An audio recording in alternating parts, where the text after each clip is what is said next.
everyone. Today I am here with my next video on A Tiger in the Zoo by Leslie Norris. This is from the first flight of class 10.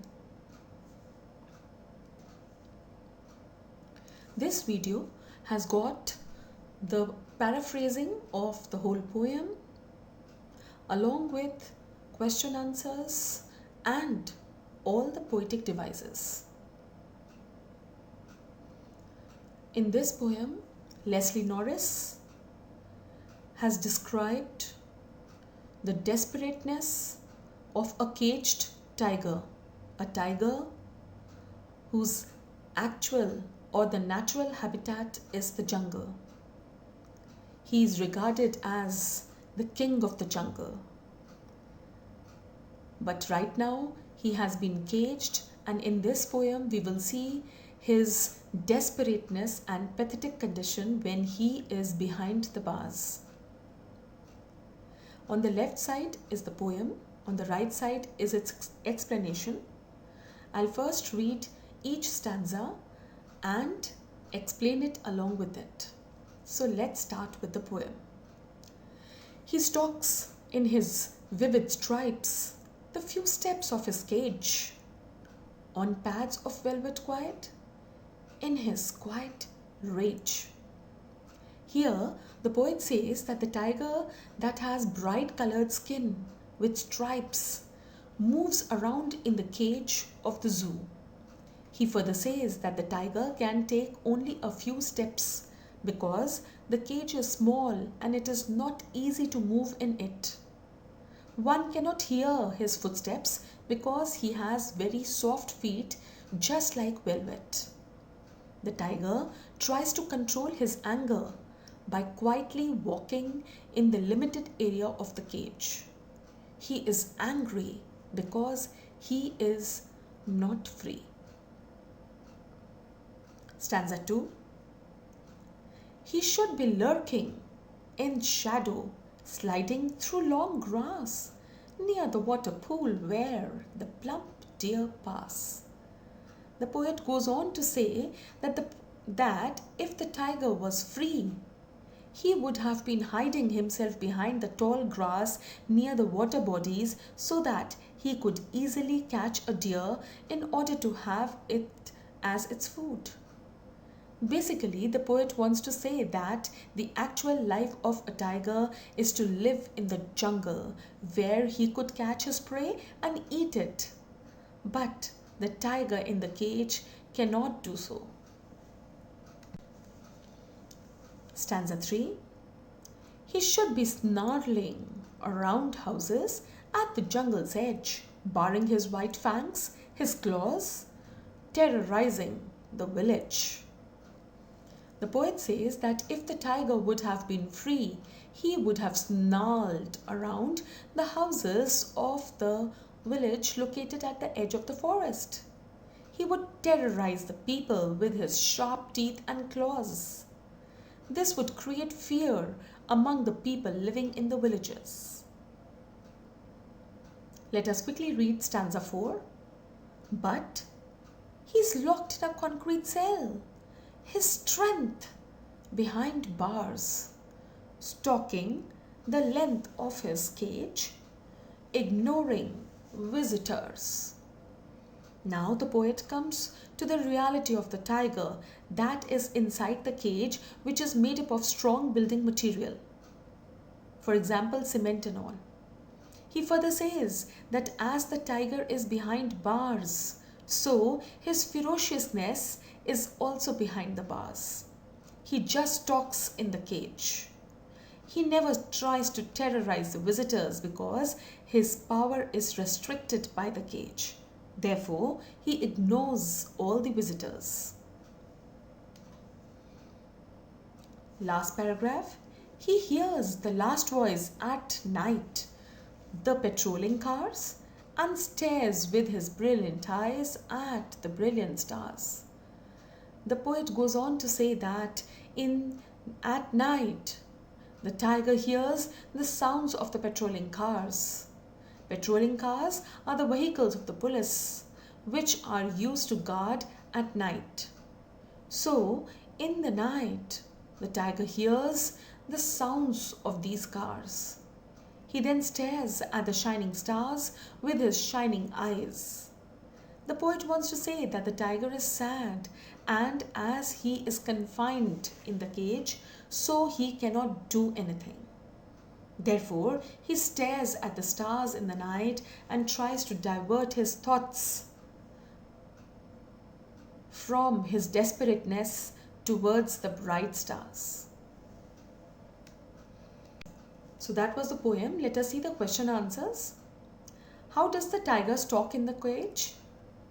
Answer is, the tiger is a wild animal, the king of the jungle. But when it is put into a concrete cell, he stalks from one side to another on his velvety paws in quiet rage, in controlled anger. Let us see question 2. How does the tiger prepare himself for hunting when he is in his natural habitat? The answer is, the mighty tiger moves or roams freely in the field, in the wilds, the forests and the jungles. He knows how to ambush his prey. He waits for his prey lurking unseen in the shadows of tall grass, near the water hole where the plump deer comes to drink water. Question 3. How does the tiger terrorize the villagers? The answer is, sometimes the king of the jungle roams freely in the vast expanse of the wood and comes very near the edge of the forest, very close to the village. It roams there and terrorizes the villagers with his white fang and paws, although its actual intention is never to terrorize until anyone provokes him. Question 4. Freedom can't be bargained at any cost. What message does Leslie Norris give? The answer is, not only humans but animals too cherish freedom. Freedom cannot be bargained. A tiger may be well fed in a zoo or may be protected. However, the curtailment of his freedom keeps him in quiet rage. He resents being caged where all his strength has been put behind the bars. Question 5. Contrast the life of a tiger in a zoo and in the jungle.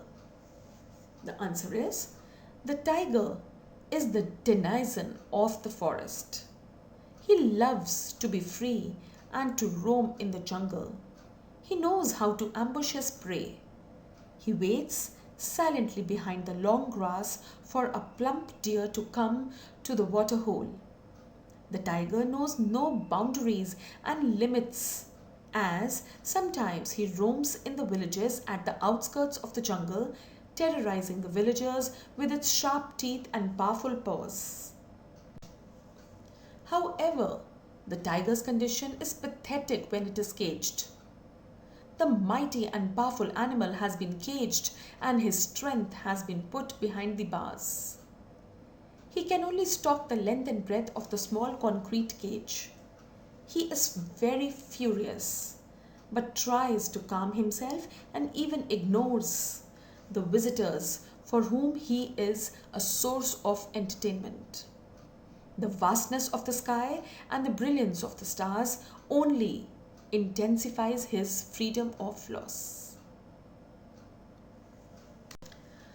Let us quickly see the poetic devices that Leslie Norris has used to enhance the beauty of his poem.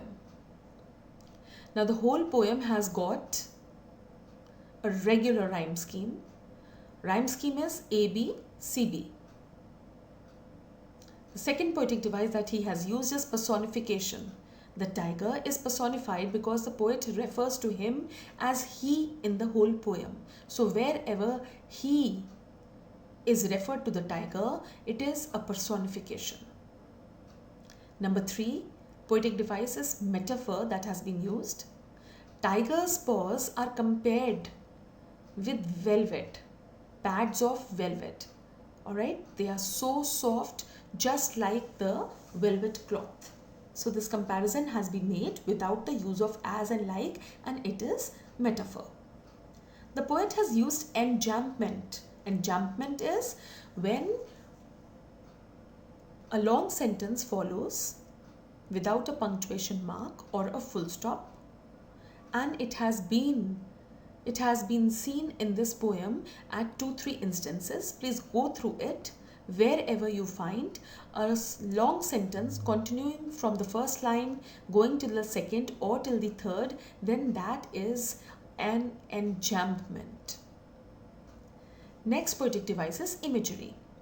Poet tries to create an image because about the tiger, he stalks in his vivid stripes the few steps of his cage. So when the poet uses these words, it comes into the flash of our imagination, and we can imagine him moving in the cage in its vivid stripes. We have seen the poem having instances of consonance and assonance. Here I have given just one example, but you can find it many in the poem when in a particular line, consonance is when in a particular line there are many consonants, use of many consonants either at the beginning of the word or in the middle, then that poetic device is consonance. Like here, stalks his stripes, a lot of S has been used. This is consonance. There are many more in the poem. Assonance is the use of vowel word, sometimes in the beginning, sometimes in the middle and end of the poem. And here is one example, like in his vivid stripes, all the 4 words have got I in it. I is a vowel, so this is assonance. We can see more instances in the poem.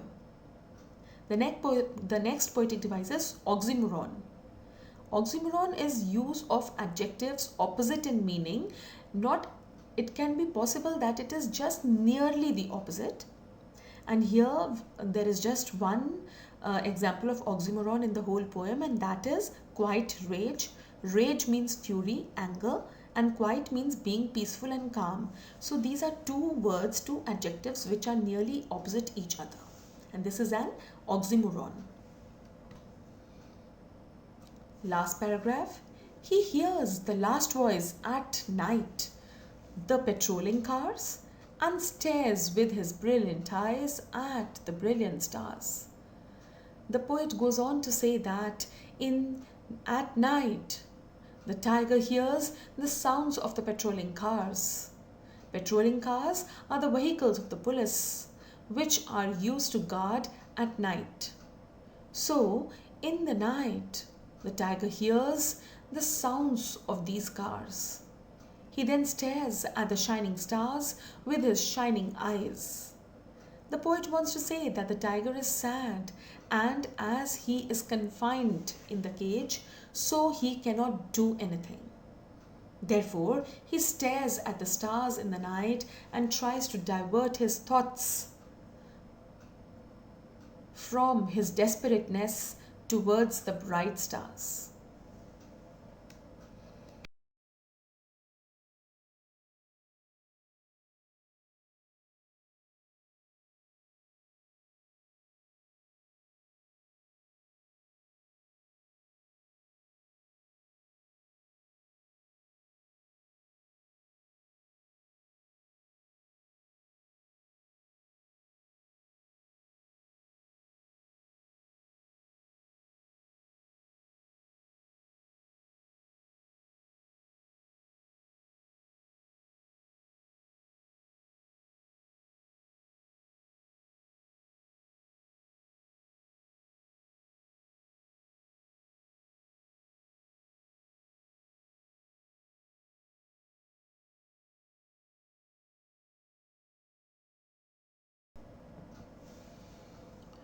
If you go through any problem, please put your problems in the comment section. I will definitely answer back.